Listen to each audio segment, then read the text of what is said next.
Эрхэм танд энэ өдрийн мэндийг хүргэе.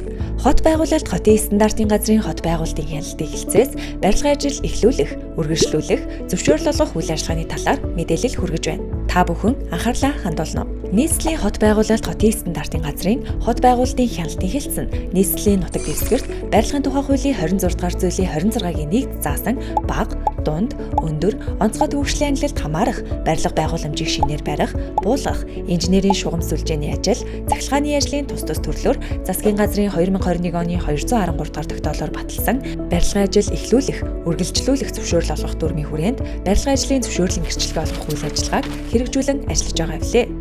Барилгын ажлын зөвшөөрлийн гэрчлэгээ олгох үйл ажиллагаа нь дараах хууль тогтоомж болох барилгын тухай хууль, зөвшөөрлийн тухай хууль, засгийн газрын 2021 оны 213 дугаар тогтоол, барилгын ажлыг эхлүүлэх, үргэлжлүүлэх зөвшөөрөл олгох дүрм, барилга хот байгуулалтын сайтын 2021 оны 211-р тушаал барилга байгууламжийн төвөгшлийн ангиллын хүрээнд зохицуулагдана.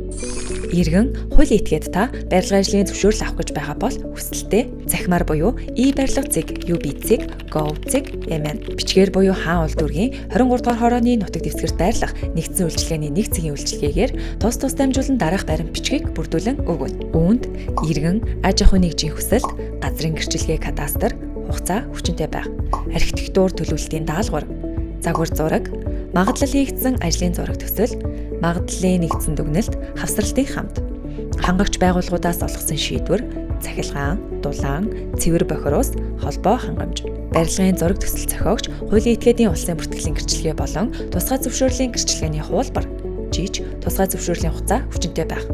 Барилгын ажил гүйцэтгэгч, хуулийн этгээдийн улсын бүртгэлийн гэрчлэгээ болон тусгай зөвшөөрлийн гэрчлэгээний хуулбар, жиж, тусгай зөвшөөрлийн хугацаа хүчинтэй байх. Гинтийн ослын болон хариуцлагын даатгалд хамруулсан гэрчлэгээ. Хот байгуулалтын мэдээллийн санд оруулсан барилгын тэг тэнхлэгийг газарт шилжүүлсэн актын хуулбар. Барилгын ажлын талбайн болон үйлдвэрлэлийн зохион байгуулалтын зураг төсөл, барилгын ажил хэрхэн гүйцэтгэх төлөвлөгөө зэрэг баримт бичгүүдийг хавсаргана. Нийгэм хэлхээ мартсан байна. Хэрэв та дараах зориултын дагуу зөвшөөрөл авах хүсэлт гаргасан тохиолдолд нэмэлтээр байгаль орчны хууль тогтоомжийн дагуу байгаль орчны нөлөөллийн наривчлсан үнэлгээний тайланг ирүүлнэ. Үүнд 1 МВт хүртэл хүчин чадал бүхий эрчим хүчний станц, 35 кВт хүртэл хүчтэй цахилгаан дамжуулах шугам, тухайн нутаг дэвсгэрийн хэмжээнд дамжуулах дулааны шугам, орон нутгийн чанартай зам, холбоо, шатхуун түгээх станц, 50 хүртэлх болон 50-аас дээш орхоногийн хүчин чадалтай зочид буудал, амралт, цувлал, бусад үйлчилгээний газар, аялал жуулчлал эрхлэх, 10,000-аас дээш хүн амтай төв, суурин газрын усан хангамж, цэвэрлэх байгууламж, хог хаягдлын нэгдсэн зэг. Дээрх баримт бичгийг холбогдох эрх бүхий байгууллагаас авсны үндсэн дээр шаардлагатай баримт бичиг хангагдана.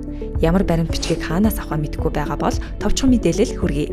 Цахилгаан хангамжийн техникийн нөхцөлийг Улаанбаатар цахилгаан түгээх сүлжээ, дулаан хангамжийн техникийн нөхцөлийг Улаанбаатар дулааны сүлжээ, усан хангамж ариутгах татварга, цэвэр бохир усын техникийн нөхцөлийг ус суугийн удирдах газар, холбоо хангамжийн техникийн нөхцөлийг мэдээлэл холбооны сүлжээ, магадлалын нэгтгэсэн дүгнэлтийг барилга хөгжлийн төв, байгаль орчны наривчлсан үнэлгээг байгаль орчин уур амьсгалын өөрчлөлтийн яамнаас тус авна.